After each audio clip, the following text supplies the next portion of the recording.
लेने की योग्य ही नहीं हो। तो लेकिन ऋषियों पर फिर वो बार बार जब प्रार्थना करते हैं तो फिर ऋषि उनसे प्रसन्न होकर कहते हैं कि आप ऐसे करो, मरा मरा का जाप करो। तो वो है जो वो वहीं पेड़ के नीचे बैठ जाते हैं और मरा मरा का नाम जाप करते हैं। और जब वो मरा मरा मरा मरा मरा मरा मरा मरा मरा मरा राम राम में तब्दील हो जाता है और ऐसे करके उनको 60,000 साल तपस्या करते हैं।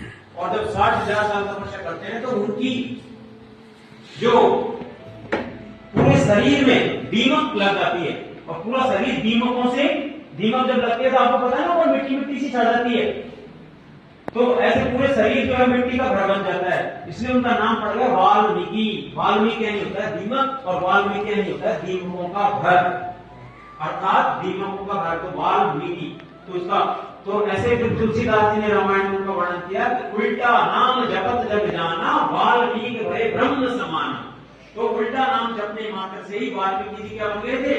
ब्रह्म के समान। ब्रह्म का मतलब साक्षात भगवान का उनको साक्षात्कार हो गया। और वाल्मीकि को इतना ज्ञान हो गया कि उन्होंने राम भगवान के जन्म से पहले ही पूरी रामायण लिख दी थी। उनको ये पता था कि रामायण राम जी के साथ क्या होगा, सीता कैसे वापस जो है धरती में समाएगी, पूरा उनको पूरा पता था पहले से, यानी जन्म से पहले। कहने का मेरा तात्पर्य है कि जो हमारा जो आध्यात्मिक जगत जो है इसमें इतनी शक्तियां हैं कि हम उनको पहचान नहीं पाते हैं। आप जो एजुकेशन ले रहे हो ना, इसको बोलते हैं मटेरियल एजुकेशन। और मटेरियल एजुकेशन का अहंकार हो जाता है, उसमें भी भगवान प्राप्त नहीं कर सकते हम। तो फिर भगवान है कहां पे? ना योगियों के ध्यान में तुम, ना अहम से जड़े ज्ञान में हो। फिर भगवान कहां है? तो फिर नारद जी भगवान को, विष्णु जी और नारद जी के बीच संवाद चल रहा है। नारद जी, विष्णु जी कहते हैं नारद जी से, ना अहम तिष्ठामि वैकुंठे, ना अहम वसामि वैकुंठे, ना योगिनाम हृदयेषु अहम तिष्ठामि यत्र नारद यत्र मत भक्ता गायन्ति। इसका मतलब यह है कि हे नारद, ना तो मैं वैकुंठ में निवास करता हूं, ना योगियों के हृदय में निवास करता हूं। योगी 60,000 साल तपस्या करते हैं, जैसे वाल्मीकि जी ने कितनी साल तपस्या करी थी? 60,000 साल। उल्टा नाम जपत जग जाना, वाल्मीकि भये ब्रह्म समाना। वाल्मीकि जी एक डाकू थे, डाकू रत्नाकर, और वो इतने पापी थे कि वो मार काट, हत्या, लूटपाट ये करते थे। तो उन्होंने एक बार ऋषियों को बंधक बना लिया, और ऋषियों को बंधक बना लिया तो ऋषियों ने कहा कि कि आप जो भगवान का नाम लेने की योग्य ही नहीं हो। तो लेकिन ऋषियों पर फिर वो बार बार जब प्रार्थना करते हैं तो फिर ऋषि उनसे प्रसन्न होकर कहते हैं कि आप ऐसे करो, मरा मरा का जाप करो। तो वो है जो वो वहीं पेड़ के नीचे बैठ जाते हैं और मरा मरा का नाम जाप करते हैं। और जब वो मरा मरा मरा मरा मरा मरा मरा मरा मरा मरा राम राम में तब्दील हो जाता है और ऐसे करके उनको 60,000 साल तपस्या करते हैं। और जब 60,000 साल तपस्या करते हैं तो उनकी जो पूरे शरीर में दीमक लग जाती है और पूरा शरीर दीमकों से, दीमक जब लगती है तो आपको पता है ना, वो मिट्टी मिट्टी सी छा जाती है। तो ऐसे पूरे शरीर जो है मिट्टी का घर बन जाता है, इसलिए उनका नाम पड़ गया वाल्मीकि। वाल्मीकि नहीं होता है दीमक और वाल्मीकि नहीं होता है दीमकों का घर, अर्थात दीमकों का घर, तो वाल्मीकि। तो इसका तो ऐसे फिर तुलसीदास जी ने रामायण में उनका वर्णन किया कि उल्टा नाम जपत जग जाना, वाल्मीकि भये ब्रह्म समान। तो उल्टा नाम जपने मात्र से ही वाल्मीकि जी क्या बन गए थे? ब्रह्म के समान। ब्रह्म का मतलब साक्षात भगवान का उनको साक्षात्कार हो गया। और वाल्मीकि को इतना ज्ञान हो गया कि उन्होंने राम भगवान के जन्म से पहले ही पूरी रामायण लिख दी थी।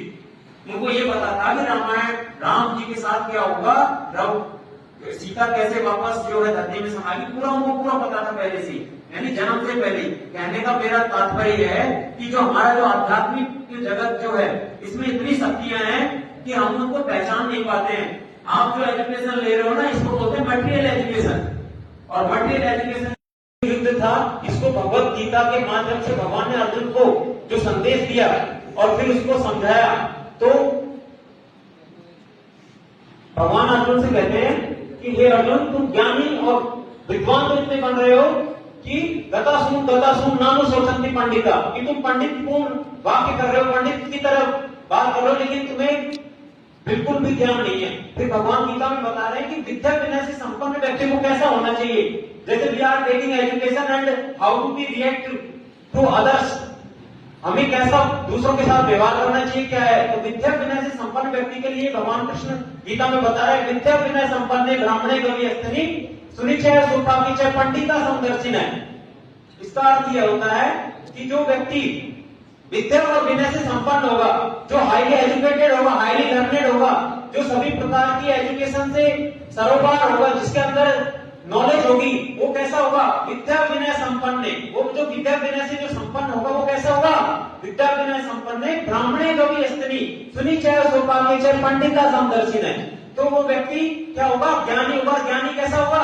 वो ब्राह्मण यानी ब्राह्मण में, गाय में, कुत्ते में, हाथी में और जितने भी जीव मात्र हैं उनमें सबको समान दृष्टि से देखेगा।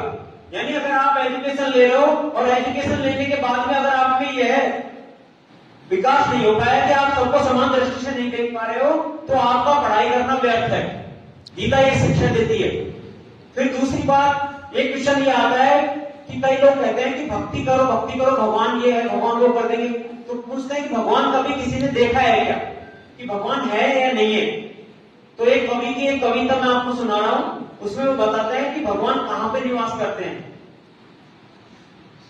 काल गति से परे चिरंतन, कभी कहां थे कभी कहीं हो, कभी धरा पर कभी गगन में, अभी यहाँ थे अभी यहीं हो।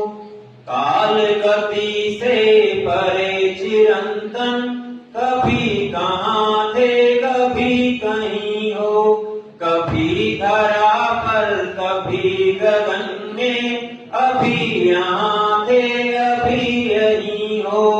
तुम्हारी राधा को भान है कि तुम सकल चराचर में हो समाये, एक मीरा है भाग्य मोहन जिसमें होकर भी तुम नहीं हो।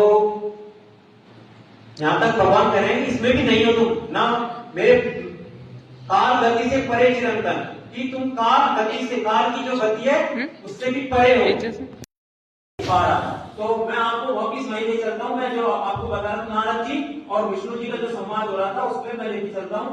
उसमें नारद जी कह रहे हैं, नारद जी से भगवान विष्णु कह रहे हैं कि ना हम कृष्णा में वैकुंठ थे, कि ना तो मैं वैकुंठ में निवास करता हूँ, ना योगी नाम निर्देशों भी, ना योगियों के हृदय में निवास करता हूँ। फिर मैं कहाँ रहता हूँ? फिर भगवान कह रहे हैं मैं कहाँ रहता हूँ? भगवान बता रहे हैं यत्र तिष्ठामि नारद, हे नारद मैं वहां निवास करता हूँ, यत्र मद भक्ता गायन्ति, जहाँ पे मेरा भक्त मेरा गायन करते हैं, मेरा कीर्तन करते हैं, मेरा नाम स्मरण करते हैं। तो 5 मिनट हम भगवान के नाम का स्मरण करेंगे।